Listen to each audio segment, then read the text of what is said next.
Good morning to everybody. आज हम एक बहुत ही इम्पॉर्टेंट टाइप ऑफ क्वेश्चन जो आता है सीबीएसई बोर्ड एग्जाम्स में, वो है असर्शन एंड रीजनिंग। तो पहले उसको थोड़ा समझ लेते हैं, what is an assertion and what is reasoning. इस टाइप के क्वेश्चन में हमारा दो टाइप का स्टेटमेंट्स दिया रहेगा, एक है असर्शन स्टेटमेंट, एक है रीजन स्टेटमेंट। तो दोनों स्टेटमेंट को बहुत ध्यान से हम लोगों को पढ़ना है। पहले उसके लिए before proceeding, what is the platform to answer those questions, इनको पढ़ने के लिए हमारा एनसीईआरटी बुक थॉरोली एकदम हमारे दिमाग में रहना है, फिर जाके इन टाइप ऑफ क्वेश्चंस अच्छी तरीके से सॉल्व हो पाएगा। Now coming to the main part, how to solve this questions. पहले हमारा जो असर्शन स्टेटमेंट, यहाँ पे मैंने जो एग्जांपल लिया, CO2 turns lime water milky. Reason का स्टेटमेंट है CO2 सुलिस द वाटर। सुलिस द वाटर का मतलब होता है पानी को गंदा करता है। CO2 सुलिस द वाटर। नाउ इन दोनों स्टेटमेंट को पढ़ने के बाद हमारे पास ये चार ऑप्शन दिया हुआ रहेगा।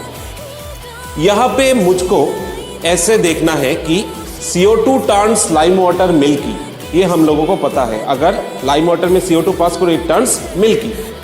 CO2 सुलिस द वाटर, CO2 पानी को गंदा करता है। नाउ हमारा जो चार स्टेटमेंट दिया है, both A and R are true. A मतलब तुम्हारे एग्जाम में असर्शन, मैंने यहाँ पे ए लिखा है, assertion and reason are true and reason R is the correct explanation of A। मतलब assertion का जो statement है वो reason R सपोर्ट कर रहा है, मतलब इसका जो कारण है वो इस कारण के वजह से ये होता है। पहला देखना पड़ेगा ये। Second, both A and R are true and R is not the correct explanation of A। दोनों करेक्ट है, बट आर का जो रीजन दिया है वो इसके साथ मैच नहीं करता है।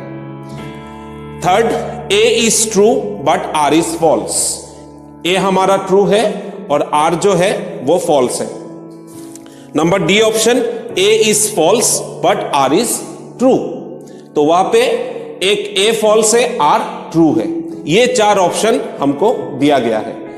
अभी इन चारों ऑप्शंस में कौन सा ठीक ऑप्शन है? एग्जाम में तुमको ये स्टेटमेंट पूरा नहीं लिखना है, just what you can do, जो नंबर दिया हुआ है उसमें नंबर देके जो करेक्ट ऑप्शन है उसको उठा लेना है। देखो, both A and R are true and R is the correct explanation of A. अभी अगर मैं देखूं CO2 सुलिस द वाटर, अगर ऐसा होता तो कार्बन डाइऑक्साइड से पानी गंदा हो जाता। हमारा ब्रीदिंग के साइकिल से जब CO2 निकलता है उससे पानी गंदा होता। सो ये वाला ऑप्शन गलत है। Coming to the second option, both A and R are true and R is not the correct explanation of A.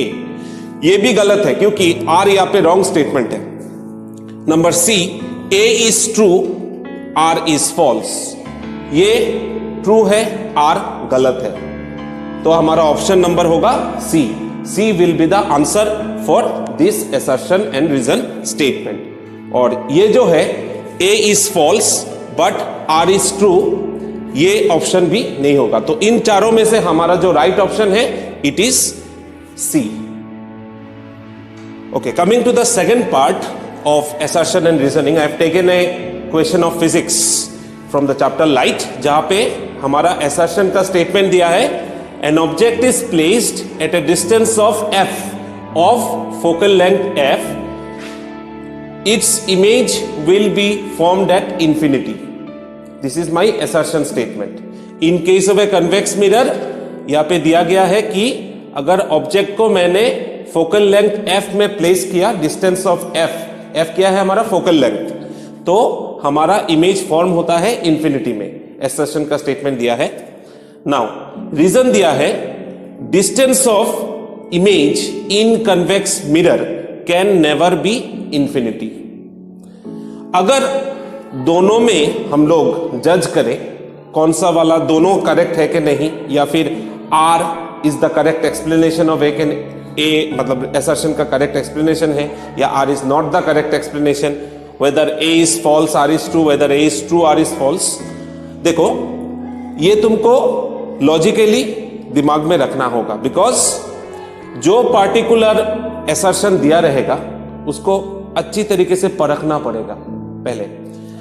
An object is placed at a distance of f of focal length f, its image will form at infinity. Now, अगर हम just if we remember the diagram of NCERT in our NCERT book, जहाँ पे convex mirror का जो diagram था हमने देखा था, उसका नेचर क्या हुआ था, virtual erect and diminished, virtual erect and diminished.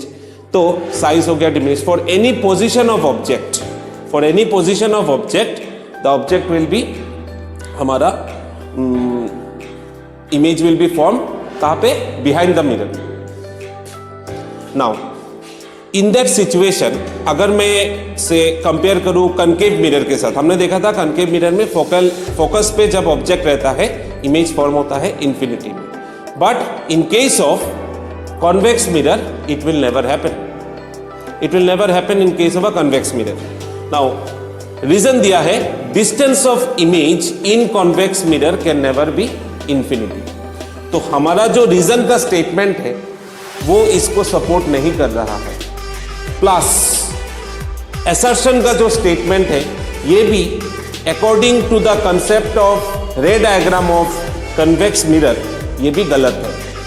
सो इसीलिए हमारा यहाँ पे चारों ऑप्शन में से जो हमारा लास्ट ऑप्शन है A is false but R is true, that will be the correct explanation, I mean to say option for assertion A and reason R. So the next example यहाँ पे मैंने लिया है चैप्टर लाइफ प्रोसेस से। assertion statement दिया है, digestion breaks large complex molecules to simple smaller molecules which can be easily absorbed. तो digestion हम लोगों ने जो प्रोसेस पढ़ा था, जहां पे हम लोग जब फूड्स वगैरह खाते हैं वो डाइजेशन प्रोसेस के जरिए स्टोमक में, small intestine, large intestine, different process में ultimately the body absorbs the nutrition derived from the food, vitamins, minerals, protein जो भी है, ये कॉम्प्लेक्स मॉलिक्यूल्स को सिंपल स्मॉलर मॉलिक्यूल्स में कन्वर्ट होता है, क्योंकि बड़ा चीज एब्जॉर्ब इजीली नहीं होगा, स्मॉलर चीज complex molecules will be turning to smaller molecules. Now हाँ, इनसाइड द स्टोमक, उसके बाद स्मॉल इंटेस्टाइन, मतलब पहला क्या है, डाइजेशन इन स्टोमक हाफ होता है, फिर full digestion in small intestine. Reason R जो दिया है, रीजन जो statement, digestion is necessary for the absorption of all molecules. देखो कुछ हद तक कोई कुछ मॉलिक्यूल्स ऐसा है कि जहां पे बड़े मॉलिक्यूल्स एब्जॉर्ब होने के लिए स्मॉलर मॉलिक्यूल्स में, जैसे बाइल जूस क्या होता है, emulsified fats, it breaks down the fats, but there are certain molecules जो कि क्या होता है, एब्जॉर्प्शन होने के लिए स्मॉलर मॉलिक्यूल्स में कन्वर्ट होने का जरूरी नहीं होता। It does not require to break down into smaller molecules for their absorption. For example जैसे नंबर 1 ग्लूकोज, ठीक है, फिर उसके बाद विटामिन सी, नींबू से जो विटामिन सी हमारे शरीर में एब्जॉर्ब होता है, जब हम खाने के साथ वो नींबू स्क्वीज करके जो खाते हैं, वो विटामिन सी स्मॉलर मॉलिक्यूल्स में डिवाइड होकर एब्जॉर्प्शन नहीं होता, वो डायरेक्ट एब्जॉर्ब हो जाता है। सो if you can see digestion is necessary for the absorption of all molecules, this statement is false. So both A and R are true and R is the correct explanation of A. Both A and R are true and R is not the correct explanation. ये भी support नहीं कर रहा है। Number C, A is true but R is false. A is false but R is true. तो मेरा option number जो C है वो सपोर्ट करता है। So इस तरीके से we will solve the assertion and reason part. I will leave some links in my comment sections in the video description. Please check it and you can practice other chapters, assertion and reasoning. Thank you.